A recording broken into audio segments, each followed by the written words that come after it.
The Oklahoma Sooners defensive line depth will make all the difference in the 2024 season.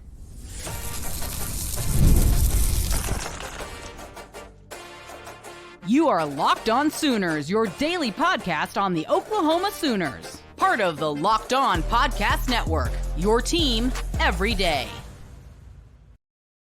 What's up, Sooner Nation? Welcome to Locked On Sooners, and thank you for making Locked On Sooners your first listen every single day. We're free and available on all podcast platforms and on YouTube. Hit that subscribe button and that notification bell to let you know when new episodes drop. Today's episode is brought to you by Gametime. Download the Gametime app, create an account, and use code LOCKEDONCollege for $20 off your first purchase over at Gametime. My name is John Williams. You can follow me on Twitter at John9Williams. The show is at Locked On Sooners. And again, subscribe to Locked On Sooners wherever you get your podcast and hit that like button over there on YouTube to put it in the algorithm. Let everybody else know that you are an everydayer here on the Locked On Podcast Network, covering your team every day. This season, the 2024 year for the Sooners, going into the SEC, the defensive line is going to make all the difference in the world, and not just the guys that are going to be starting, but the depth that Oklahoma is carrying into the 2024 season. It's the best depth that they've had at any point in Brent Venables' tenure with the Sooners, and maybe at any point since Brent Venables was the defensive coordinator the last time he was here. You look at what Oklahoma is going to be running out there with the first team in a 4-down alignment, a 4 defensive man alignment. Ethan Downs, Dominic Williams, 3 technique Grayson Halton, perhaps, and then some combination of R. Mason Thomas and Adepoja Adebaware or Trace Ford at that other defensive line spot or defensive end spot. You just think about the defensive end rotation that the Oklahoma Sooners have. You've got proven commodities in Downs, in Trace Ford, in Miami of Ohio transfer Caden Woolard. I think we're really kind of letting Caden fly under the radar a little bit because he's coming from Miami of Ohio, but 9.5 sacks, I don't care what the competition is, that's pretty salty. If you're going to give him, maybe try to bump that down a little bit because it was at Miami of Ohio and the level of competition is not going to be the same against, that group of teams versus what it would have been against Big 12 or SEC. I understand that, but what's the difference? Is it 6.5 sacks? Is it 5.5 sacks? I mean, the guy showed that he's a proven pass rusher and is going to be disruptive. So if you look at your defensive end rotation, just the guys that are veterans that have played a lot, I think it's pretty solid, man, with Ethan Downs, Woolard, and Trace Ford. Ford has kind of become more of a pass rush specialist a little bit, playing more defensive end in situational spots. But I really like that trio. And then you throw in 2 guys that have really, really, really high ceilings at defensive end as pass rushers in R. Mason Thomas and Adepoja Adebaware. And man, I really, really like the defensive end group that Oklahoma is going to be taking into the season. Ethan Downs might have his best year this year. He was good last year, but he's kind of been an ascending player each year, and each offseason he's gotten better. He's gotten stronger. I think some of the things that he ran into last year was they tried to bulk him up a little bit so that he might be able to play inside more, but he really is at his best when he's playing that strong side defensive end position where he can set the edge in the run game and be a force on all 3 downs. You don't have to take him off the field in any situation. You can leave him out there for all 3 downs, and he's a solid contributor for you. And again, an ascending player. Now we move inside, and we look at the defensive tackle depth that Oklahoma is going to be taking into the season. Dominic Williams, obviously the big addition in the transfer portal from TCU, moves the needle, not just up front along the defensive line as a run stuffer, but as a pass rusher. He's going to be a guy that offensive coordinators have to account for in their game plan. Otherwise, he's going to blow up everything, whether it's a run inside or he's going to, force the running back to make quick decisions, even when he has to go outside. So this is a unit that's going to be better because of Dominic Williams' presence, being able to take on double teams, but then he also offers a little bit as a pass rusher as well. Anytime that you got a 320 guy that can move the needle as a pass rusher, that's a big, big difference for you. And then you go beyond that. Dejon Terry was a big part of what Oklahoma's defensive tackle depth did last year and why they were so much better in short yardage situations on 3rd down. In the run game, at times they were much better than they were the previous year. Well, Dejon Terry was a big part of that. He's going to be back, and he's going to be at worst, your second nose tackle in the rotation. Then you talk about Jaden Jackson. Obviously, you know my affinity for Jaden Jackson. You know I'm excited to see what he's going to be able to do. How much he plays as a true freshman is going to be kind of up in the air and determined by how he transitions to the college game, how he holds up at the point of attack against college offensive linemen. But everything that we've seen out of Jaden, everything that we've heard out of spring ball, we saw at the spring game, there's no reason to believe that he's not going to crack the rotation in his freshman year early and often. I think he's going to be a big time player for the Sooners this year. Over at that 3 technique defensive tackle, also known as the under tackle, you often just see it called defensive tackle because it's not the nose tackle position. This is the position that lines up between the guard and the offensive tackle. That's kind of generally where they line up. Sometimes you might see them line up over the guard, but generally, that's kind of where they're going to be is not right in the thick of the offensive line, but shaded a little bit to one side or the other of the guard. And Grayson Halton, I mean, he's flashed each of the last 2 springs. He's been impressive because he's got great quickness. He's got great athleticism. And this is going to be the year that he has to kind of prove that on the field on a regular basis. And they need him to. Now they've bulked him up. He's gotten up to 300 pounds. And if he can keep the same quickness, the same agility, and add that strength and that size, I think it's going to be a huge win for the Sooners up front on the interior. And then you go to David Stone, you go to Ashton Sanders, Marcus Strong, any of those 3 guys that can step up and take those second, defensive tackle spots, those under tackle spots, the snaps. I think it'll be big for the Sooners. Now you've got a little bit of flexibility with the nose tackle guys like Dominic Williams. He could slide over and play a little 3 technique for you. Jaden Jackson obviously has the quickness, the strength, the burst up the field to play a little 3 tech for you as well. But I mean, the depth is just so much better. You're coming into this season, and that defensive line depth is going to give you the opportunity to hold up down in, down out against SEC offensive lines, to be good and be consistent for a full 12, 13, 14, 15, or 16 game season, however deep the Oklahoma Sooners are able to go when they make the college football playoff. So that is going to be huge for them. Last year, you just didn't really have that. Some of that due to injury, some of that due to just guys not quite being good enough to be consistent enough for the Oklahoma Sooners to win on the inside or win up front along the defensive line on a regular basis. Well, the what you've done in the portal, what you've done on the recruiting trail over the last couple off seasons, that set Oklahoma up now to have the depth to be able to be a really, really good defensive team down in, down out, quarter to quarter, game to game, where they can put that consistent defensive front presence on the field and dominate. And that's why Brent Venables' defense is trending. That's why Zach Alley's defense is trending toward being a top 20, top 15, top 10 defense this year, is because the defensive line depth has drastically improved over Brent Venables' 3 seasons in Norman, to the point where now we've hit the high note, and you've got a defensive line that's going to help you compete and contend in the SEC. It's not going to be just good enough to be along for the ride. It's not going to be just good enough to, impact a game here or there. It's going to be good enough to impact the game every single week. And that's going to be the biggest difference for the Oklahoma Sooners and why they're going to be a college football playoff contender and possibly an SEC title contender this season, despite what the schedule looks like. Brent Venables has been building this team to get to this point as they go into the SEC, to have a unit, especially up front, that's ready to contend with what the SEC offers along the offensive line. And Todd Bates, Miguel Chavis, Zach Alley, Brent Venables, they got them ready to go. And that's going to be the biggest difference for the Sooners in 2024. The Oklahoma Sooners are trending in a very, very positive direction for a 2026 quarterback, not the one that we've been talking about here on Locked On Sooners. We talked about it with Brian Smith, our Locked On recruiting analyst, just a couple weeks ago, or just last week, actually. Well, now we've got a new quarterback trending Oklahoma's direction. We're going to discuss that next, coming up here on Locked On Sooners. Oklahoma Sooners softball is just one win away from capturing their 4th straight national title, and there are still some great tickets available.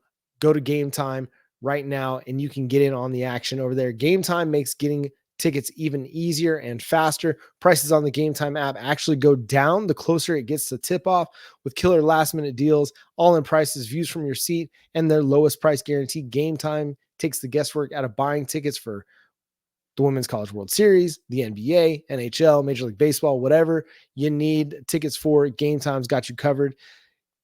Again, views from your seat. That's my favorite feature in the app. I can see exactly what I'm going to be looking at when I'm buying my ticket.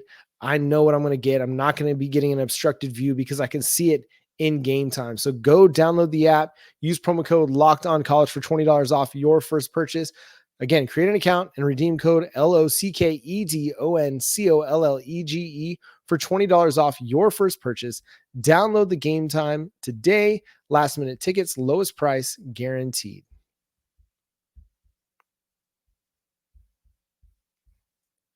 All our recruiting segments here on the Locked On Network are brought to you by LinkedIn. First, I want to tell you about the Locked On Sports Today channel. Are you watching Fox Sports or ESPN on your TV all day? Have to turn down the volume with all that shouting? Make the switch to Locked On Sports Today, a free 24/7 sports streaming channel programmed for you every day to bring you the biggest stories without all the screaming. Locked On Sports Today brings you can't miss analysis, opinions, and news, streaming 24/7 on YouTube or the free Amazon Fire TV channels app, part of the Locked On Podcast Network, your team every day. So the Oklahoma Sooners have been very much at the forefront of Darian Coleman's recruitment, the 2026 quarterback out of Florida. Well, they've gone to the other coast. They've gone to the quote unquote best coast to get in on the action for another 2026 quarterback, 4-star Jaden O'Neal out of California. He was in Norman for an unofficial visit back in April, and apparently they've moved the needle significantly in his recruitment because on Wednesday, Steve Wiltfong, Chad Simmons, and Josh McQuistion of On3, McQuistion of also Sooner Scoop notoriety, all issued predictions favoring the Oklahoma Sooners. Brandon Drum of OU Insider at Rivals also issued a future cast favoring the Sooners in this recruitment. Now you look at Jaden O'Neal's, you look at his offer sheet, and it's a lot of West Coast teams, but it's a lot of the typical big time players. You got your Oklahomas, you got Arizona State, Arkansas, Colorado, Duke, Florida State, Kansas. Hey, that Kansas one, that's an intriguing one these days with Lance Leipold. Michigan State, Nebraska, Miami, Oregon, Penn State, Texas A&M, TCU, SMU, UCLA, Washington. So this is a kid with a national recruiting presence. He's getting offers from across the board. He's ranked inside the top 10 at the position and is just a riser. I mean, he's getting more and more looks from across the recruiting industry. He's being viewed more favorably. Back in April, he was only ranked on just a few sites. Well, now he's ranked everywhere. He's a top 100 prospect according to 247 Sports, Rivals, and ESPN. On3's got him at number 158. But like I said, he's a top 10 quarterback according to everybody. ESPN has him rated the highest at number 3 at the position and number 3 in the state of California. But Rivals has him at number 5 at quarterback and number 8 in the state of California. So a prospect that, man, is very, very intriguing, and someone that, hey, if you can get him, I know you like Darian Coleman and we like what he offers, but this could be a situation where you just bring 2 quarterbacks. We saw him do it in the 2024 cycle with Michael Hawkins and Brennan Zerbrug. But if you have a chance to get Jaden O'Neal, you've got to go for it. So this is a kid that's 6'3", 200 pounds, already looks the part as a sophomore last year for his high school. He just throws the ball with such ease. He's got a great deep ball. He's really, really accurate, and he shows the ability to kind of put it right on the button, both in the deep passing game and the short passing game.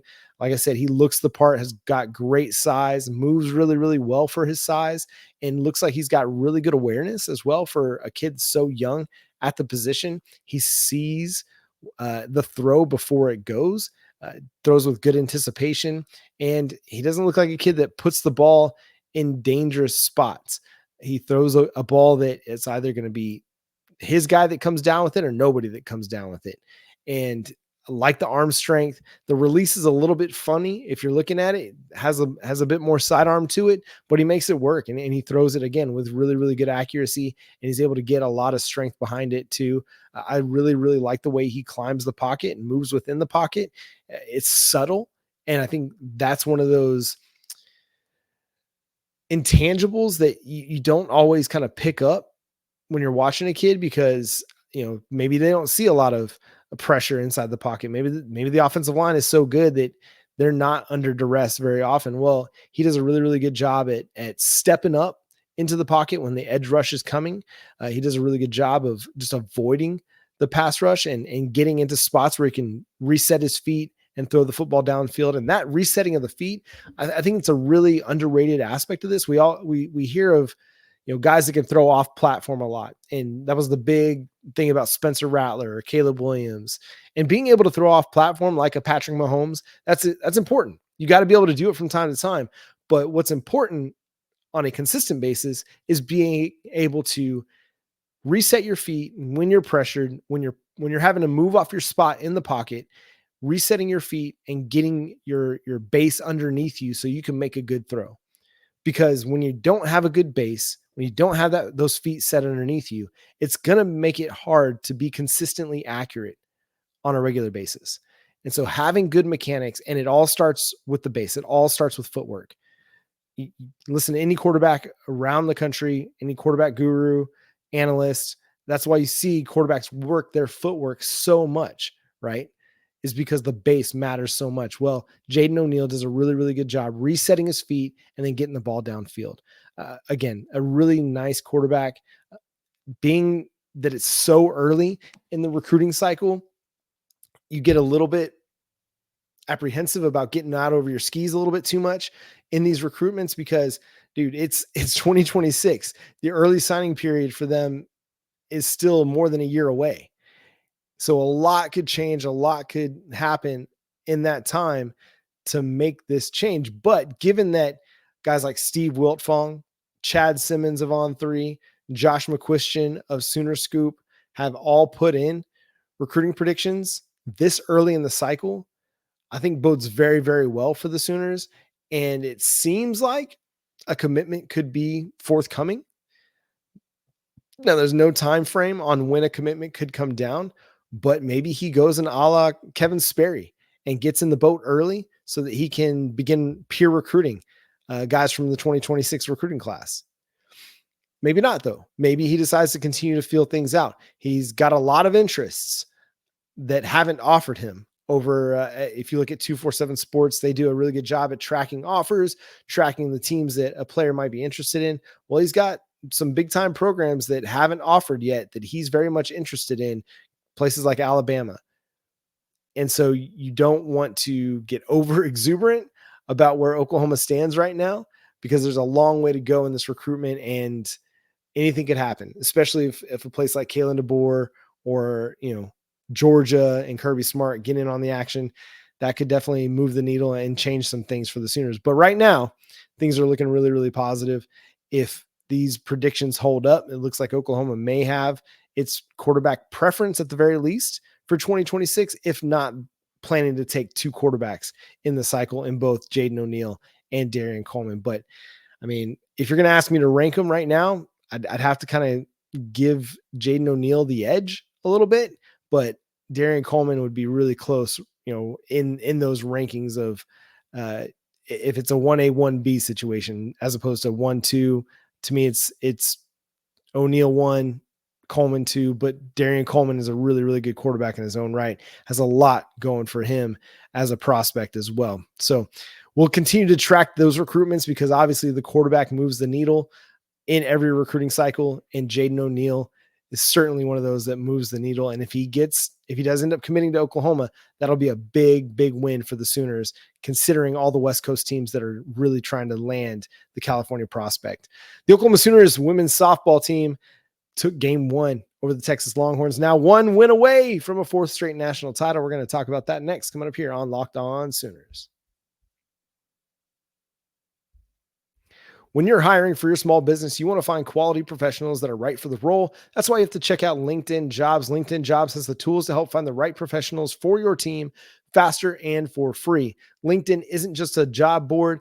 LinkedIn helps you hire professionals you can't find anywhere else, even those who aren't actively searching for a new job, but might be open to the perfect role. In a given month, over 70% of LinkedIn users don't visit other leading job sites. So if you're not looking on LinkedIn, you're looking in the wrong place.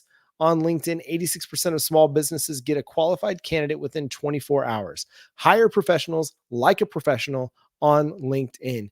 2.5 million small businesses use LinkedIn for hiring. So go post your job for free at linkedin.com/lockedoncollege. That's linkedin.com/lockedoncollege to post your job for free.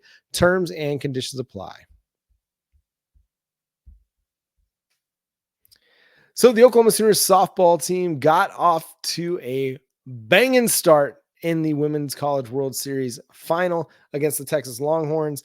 Tiare Jennings opened it up after Jade Coleman got hit by a pitch. Tiare blasted a 2-run bomb on her birthday, a birthday bomb for Tiare Jennings to put the Oklahoma Sooners up 2-0. Mia Scott answered back with a solo shot in the first off of Kelly Maxwell, who got the surprise start. I think most would consider it a surprise, but that's all Kelly allowed for the next 5 innings. She shut the Texas Longhorns down for the most part. Texas got a little bit of life going in the 6th, first off an error that's ended up scoring 2 unearned runs. But man, Maxwell was cooking. The Sooners, got 3 more in the 3rd. Kinsey Hansen hit a 2-run home run, followed by a Cassidy Pickering home run as well. I mean, and Kinsey Hansen, man, how much more can you say about Kinsey? Just always hits big time home runs in big time games. Tiare Jennings just lives for the Women's College World Series. It's her 11th Women's College World Series home run, just puts her one shy of Jocelyn Allo. And at some point, we're going to have the conversation that Tiare Jennings is the 2nd best hitter of all time behind Jocelyn Allo. She's approaching 100 career home runs. She already has 1 billion RBIs, both in her career total, but also in her, College World Series total as well. And again, just 2 home runs away from 100 in her career. Absolutely huge, just phenomenal for her. And, had another RBI later in the game, had 3 RBIs in a strong performance for the Sooners. And then again, you can't talk enough about what the true freshmen, Cassidy Pickering and Ella Parker, are doing. Pickering again had another strong performance for the Sooners. She was 1 for 4 with the home run, but Ella Parker 2 for 4, and they continue to just play years beyond their experience. You go to, Hansen again, just big, just clutch in the moment. And that's why Oklahoma has been so good, because they've got all this experience in these big, big games, and they continue to just have big time performances when it matters the most. There was no hangover from the 8-inning game. Kelly Maxwell came back after throwing 148 pitches yesterday. She came in and she threw 119 today. And it wouldn't surprise me to see Patty Gasso go back to her. In the 6th inning, she got into a little bit of trouble, and it looked like, the gas was running out for Maxwell, but then she came back in the 6th inning and was just dominant. She got a ground out for the first out, and then struck out the second batter swinging, and then struck out Viviana Martinez looking to end the game. She was just locked in. Only gave up 4 hits, had 4 walks, but only gave up 4 hits and 1 run, or 1 earned run in the effort. And so now the Sooners 1 went away, and who's gonna count them out? Now, it wouldn't be surprising at all to see Patty Gasso go back to Maxwell, because she's just been rolling. She's been humming along the last couple of games. But also, given that she's thrown so many pitches over the last 2 days, it would also be understanding to see her go with a Nicole May or a Kirsten Deal. If it wasn't going to be Maxwell, my bet would be Nicole May. And then with Maxwell coming in relief at some point in the game. But hey, man, in Patty Gasso, we trust.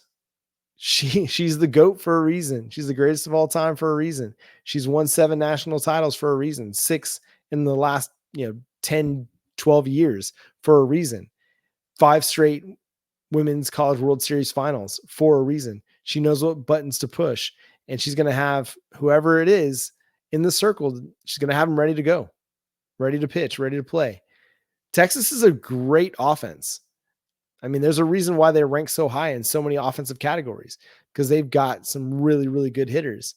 And Kelly Maxwell, man, she kept them off balance.